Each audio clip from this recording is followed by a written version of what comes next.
Ante todo, deseamos agradecer la invitación cursada a la Dirección Desconcentrada de Cultura de Cusco por parte de la Asociación María Reich Internacional para el Arte y Ciencia y del Centro de Estudios Históricos Luis E. Valcárcel para participar activamente en las conferencias virtuales denominadas María Reich, Cusco y la continuidad del mundo andino, 25 años de la partida de María Reich.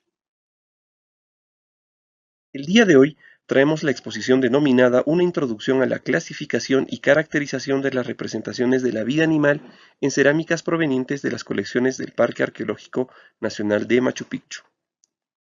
A lo largo de su historia, el hombre ha producido cultura material a través de la cual ha representado el medio ambiente que le rodea, es decir, ha desarrollado cultura visual. Las razones detrás de esta conducta son variadas. Para los periodos donde no hay escritura, esas son a veces debatibles y generan varias interrogantes a los arqueólogos. ¿Cuál era su fin? ¿Por qué se realizaron dichas manifestaciones gráficas? Entre las primeras representaciones figurativas de fauna alrededor del mundo tenemos aquellas registradas en la cueva Chauvet, que datan del periodo paleolítico, de hace unos 30.000 años. Según el investigador Jean Claude, los ocupantes de esta cueva han representado mayoritariamente a leones, mamuts y rinocerontes. En menor cantidad se tienen las representaciones de caballos, bisontes, ciervos rojos, renos, felinos y búhos. Asimismo, de un punto de vista arqueológico, los animales más representados fueron raramente cazados. De un punto de vista material, se trata de figuras mayoritariamente pintadas y en algunos casos grabadas. El principal color empleado fue el rojo y en menor cantidad el negro. En la presente diapositiva podemos observar las famosas y bien conservadas pinturas rupestres figurativas del período paleolítico superior, halladas en Chauvet, la misma que se localiza en el valle de Ardèche, al sur de Francia. Si es que nos trasladamos al Nuevo Mundo y al antiguo Perú, es posible mencionar que desde sus primeras ocupaciones hasta la llegada de los españoles en el siglo XVI, las diferentes sociedades y grupos humanos produjeron representaciones de los elementos constitutivos del medio ambiente en donde se desarrollaron. Las diferencias entre uno y otro grupo, o entre distintos periodos de tiempo, pueden ser abismales y merecerían un estudio a muy largo plazo. En la presente diapositiva podremos observar algunos ejemplos de representaciones faunísticas de los diferentes periodos del Perú prehispánico, desde los más tempranos hasta los más tardíos. Por ejemplo, tenemos una pictografía de la zona de Colpa, donde se pueden distinguir camélidos estilizados. Luego, el borde y parte del cuerpo de una vasija de estilo Chanapata, proveniente de Cusco. El estilo Chanapata es una de las primeras ocupaciones cerámicas de nuestra región, en donde además se puede observar un animal estilizado que fue producido a través de la técnica del apliqué. Asimismo, una representación ornitomorfa representativa de las líneas de Nazca, expresiones culturales arduamente conservadas por María Reich, a quien rendimos homenaje. Y finalmente una vasija inca con la representación escultórica de un felino. En el marco de la presente exposición se ha identificado que en el Parque Arqueológico Nacional de Machu Picchu las ocupaciones humanas del horizonte temprano y el horizonte tardío elaboraron cerámicas con representaciones de fauna. En esta presentación trataremos y nos centraremos exclusivamente en representaciones del horizonte tardío o inca. Antes de conocer las representaciones de la fauna en cerámica inca, es importante establecer las principales características del estado o sociedad que produjo dichas representaciones. Los incas desarrollaron un imperio que no es más que una entidad política extensa, en la cual una entidad política central o nuclear tuvo control sobre otras entidades con diferentes tipos de dominio, sea este remoto o inmediato. Según el investigador Terence Daltrey de la Universidad de Columbia, lo importante y lo esencial en un imperio es que la unidad política y central imponga su voluntad. Según Brian Bauer, otro reconocido investigador de la Universidad de Illinois, la población inca fue de al menos 6 millones de personas. Asimismo, según John Hislop, los incas se caracterizaron por dejar obras públicas en sus diversas provincias ocupadas, las mismas que se edificaron en base a ideas desarrolladas en el espacio alrededor de Cusco. Dicho concepto podría ser aplicado y trasladado a la producción cerámica. Entre todas las manifestaciones clásicas del Estado inca, nos preguntamos qué conocemos acerca de su cerámica. Según Christopher Donan, las principales características de la cerámica inca son su simplicidad formal, una buena producción, su alta funcionalidad, su división en dos categorías denominadas Cusco Inca e Inca Provincial, el uso de la técnica de modelado en la preformación de vasijas y una decoración dominante a base de pintado. La cerámica inca es identificable en términos de decoración por su policromía y la presencia de diseños geométricos básicos y repetidos. En menor cantidad se pueden observar representaciones de flora, de fauna y de seres humanos.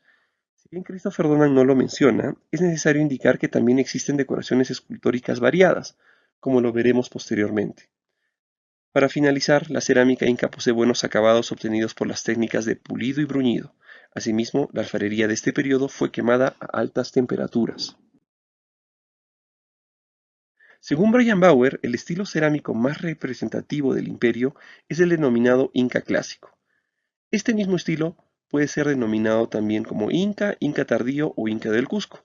Durante la existencia del imperio Inca se desarrollaron otros estilos contemporáneos, por ejemplo el chimú negro de la costa norte con ejemplos de vasijas halladas en Sacsayhuamán y Cusco, o los estilos Sillustani, Urcusuyo y Pacajes, este último del extremo sur del lago Titicaca, al sur de Cusco. Estos estilos provenientes del altiplano se encuentran igualmente en diferentes yacimientos de nuestra región. Habiendo conocido un poco más de las cerámicas incas como soporte material para las representaciones de fauna, nos preguntamos cuáles fueron los principales motivos de decoración en cerámicas en el estado inca. Los principales motivos representados son aquellos de tipo geométrico, por lo que la representación de seres vivos es altamente restringida. En esta diapositiva podemos observar un fragmento de cerámica clásica inca de la región de Cusco, donde destaca la policromía, el uso de líneas, puntos y un motivo escalonado. A la derecha podemos observar otros diseños geométricos clásicos inca, como aquellos denominados por Luis Guillermo Lumbreras como el motivo de los helechos, triángulos, líneas paralelas, entre otros. Si bien la representación de seres vivos no es usual, esta formó parte de la cultura visual de este periodo. Dichos seres fueron representados en algunos casos de forma esquematizada. Por ejemplo, en la presente diapositiva se puede observar un camélido esquematizado pintado en el cuello de un aríbalo o urpu, el mismo que fue excavado en la zona de Paruro. La cabeza de un camélido, igualmente estilizada, en un fragmento de cerámica de la zona de Choquepuquio, al sur de Cusco. A la derecha, tenemos ejemplos de motivos de mariposas tomados del libro de Fernández Vaca. Y finalmente, un ejemplo bastante interesante de una representación esquematizada de la cabeza de un animal que tuvo la función de asa o de mango de un plato. Dicha asa o mango fue hallado dentro del santuario histórico de Machu Picchu. Finalmente, existen cerámicas incas con representaciones seminaturalistas y naturalistas. Estas últimas, es decir, las naturalistas, no son muy comunes, pero es importante mencionarlas y tomarlas en cuenta. Por ejemplo, tenemos esta representación seminaturalista de la cabeza de un ave en lo que fue el asa o mango de un plato hallado en el sitio arqueológico de Choquepuquio, representaciones de felinos sentados, o esta botella escultórica única que representa un posible suche, botella hallada en el ámbito del Parque Arqueológico de Sacsayhuamán. El presente estudio sobre las representaciones de la vida animal en cerámicas de Machu Picchu fue realizado a través de la investigación de la alfarería custodiada en el Museo de Sitio de Machu Picchu Manuel Chávez Bayón. A la izquierda podemos ver una imagen de nuestro museo y a la derecha un ejemplo de un plato inca hallado dentro del parque, así como un conjunto de alfarería en la que se puede observar representaciones de fauna, todos bajo custodia de dicha institución museal.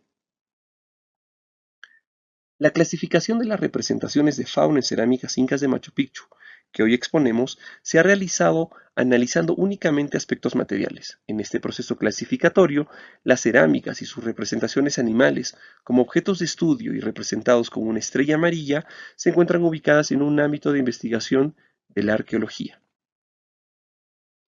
El proceso clasificatorio se ha ejecutado a partir de la aplicación de diferentes categorías y conceptos universalmente validados en el campo de la arqueología sobre un conjunto de datos primarios o brutos correspondientes a los inventarios del Museo de Sitio de Machu Picchu. Aplicadas estas categorías o conceptos que funcionan como filtros, se ha obtenido información sistematizada y a partir de esta se han identificado, sobre todo, frecuencias en técnicas de manufactura para la representación de vida animal y escalas de naturalismo. ¿Cuáles son nuestros resultados? Para el ámbito del Parque Arqueológico Nacional de Machu Picchu hemos podido establecer dos categorías en nuestra propuesta de clasificación de representaciones de la vida animal en cerámica inca. Hablamos de representaciones escultóricas que se hallan en mayor frecuencia y de representaciones pintadas que se encuentran en menor frecuencia. Dentro de las representaciones escultóricas proponemos la existencia de tres clases. Las representaciones seminaturalistas que poseen una frecuencia mayor. Destacan las asas de platos donde se han representado cabezas ornitomorfas. En segundo lugar, las representaciones esquemáticas, igualmente con ejemplos de asas que evocan mayoritariamente la forma de cabezas de aves o de camélidos. Finalmente, la tercera clase son las representaciones naturalistas, cuya frecuencia es muy baja y poco usual. De manera general, los patrones decorativos y de representación de fauna en cerámicas incas del santuario histórico de Machu Picchu replicarían aquellos conocidos para la cerámica inca de alrededores del Cusco. En el caso de las representaciones pintadas, tenemos en realidad muy pocos ejemplos hallados en el ámbito del Parque Arqueológico Nacional de Machu Picchu. En todos los casos se trata de figuras esquemáticas que fueron realizadas a base de pintura negra. En la gran mayoría se representan camélidos. Hay un ejemplo de vasija con insectos y un posible ejemplo de anfibio. Es necesario destacar que las representaciones de camélidos están asociadas claramente al estilo cerámico Pacajes, que como vimos anteriormente es un estilo que proviene del sur del lago Titicaca, fuera de la región de Cusco, lo que genera varias interrogantes en torno a temas de proveniencia. Realizada nuestra propuesta de clasificación, nos preguntamos, ¿es posible generar una caracterización preliminar de las representaciones escultóricas y pintadas de fauna en cerámicas incas de Machu Picchu? Sí, es posible, pero creemos que de manera parcial, ya que se desconoce el conjunto total de los valores sociales, culturales y religiosos en el que se produjeron las cerámicas y sus representaciones.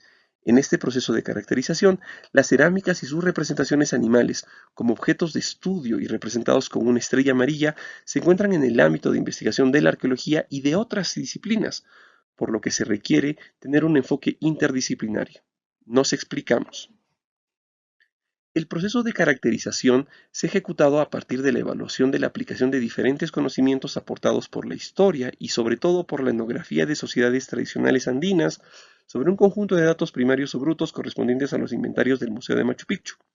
Aplicados estos conocimientos que funcionan como filtros, se han obtenido posibles interpretaciones a partir de analogías, identificándose, al menos de forma preliminar, la importancia de las representaciones de fauna en el sistema de creencias y sistema social incas.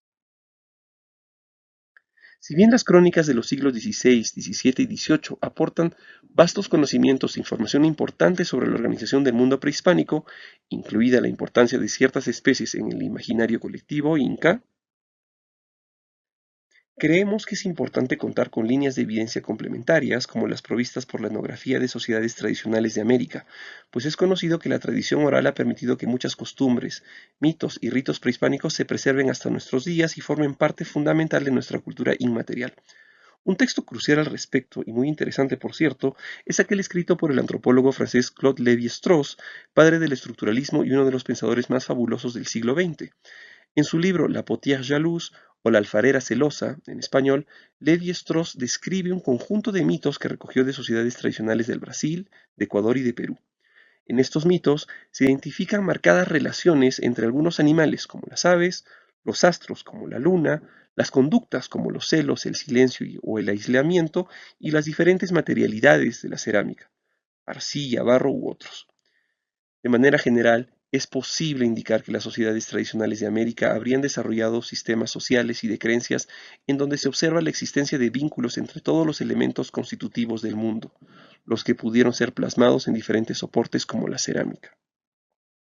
Si bien contamos con el texto de Levi Strauss a manera de referente general, nos preguntamos si existen informaciones etnográficas más concretas y cercanas a la realidad del Cusco y del Parque Arqueológico Nacional de Machu Picchu.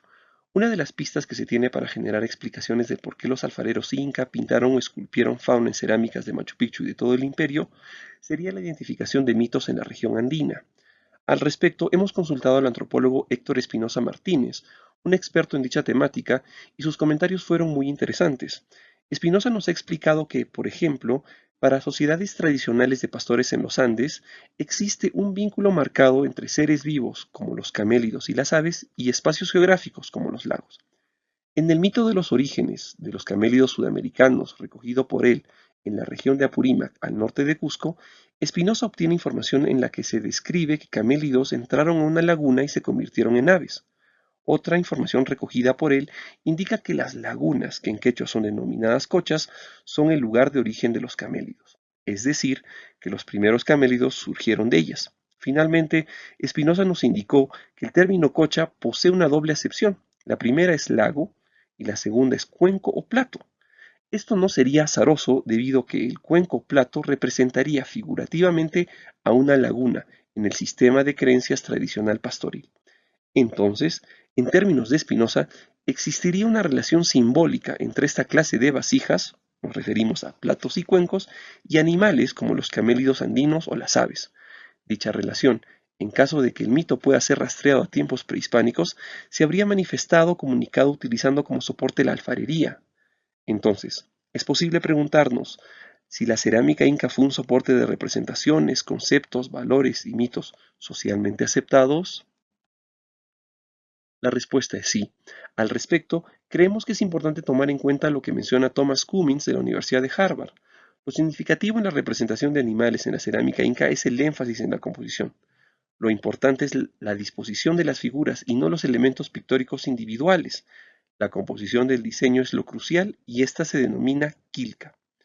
Bajo esta premisa, postulamos que las representaciones de la vida animal en cerámicas incas de Machu Picchu y del Imperio deben ser analizadas, consideradas y sobre todo caracterizadas bajo y dentro de la categoría andina de quilca. El concepto de quilca es un concepto abstracto que a nuestro entender se refiere a una representación portante de significado. Si bien existe una tendencia a pensar que las quilcas son únicamente manifestaciones gráficas, las traducciones más tempranas de este término quechua nos muestran una realidad mucho más compleja e interesante. En la presente diapositiva tenemos dos ejemplos de traducciones del siglo XVII en los que se demuestra que el término quilca se vincula con diferentes materialidades, soportes y hasta gestos técnicos. El quipu, en su definición original quechua, es una quilca o yupana quilca.